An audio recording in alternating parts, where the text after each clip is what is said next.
4th of July festivities are planned all over the country, but one of the largest is going to be in South Dakota. President Trump will attend a fireworks show at Mount Rushmore with support from the state's governor. At least 7,500 people are expected to show up. This is all happening despite pleas from local tribes in the area to call it off. This morning, Nick Tilson joins us from Rapid City, South Dakota to talk about this. He's a citizen of the Ogallala Lakota Nation and is president and CEO of Indian Collective. Nick, good morning. Good morning. Good morning. So why are tribes worried about this event in the Black Hills? Talk about it. Well, one of the biggest reasons is the historical significance of the Black Hills was stolen land, stole by the U.S. government, and Mount Rushmore itself,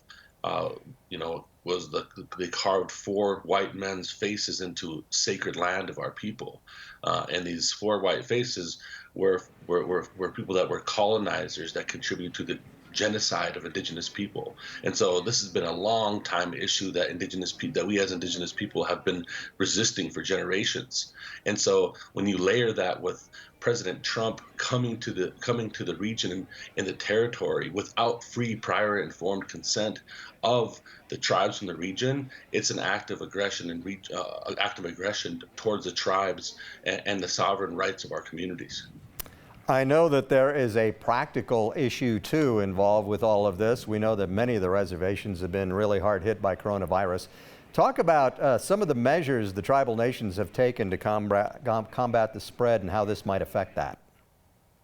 Yeah, so many of the tribes have taken great leadership in protecting the borders of our sovereign nations by actually closing our borders. With the Cheyenne River, Oglala Sioux tribe, Rosebud Sioux tribe have actually used their tribal sovereignty to close the borders to limit traffic through the reservation, and this has helped keep the coronavirus numbers down in our communities, and especially doing this in a state where the governor has chosen to open the state up to deregulate, and that has created a lot of tension because the state of South Dakota has tried to pressure the tribes into opening these borders back up when tribes have been, focused on protecting the tribal citizens of the nation and keeping these borders closed. I know that you have been very vocal about all this and feel that the tribal nations being disrespected. Are you getting anywhere?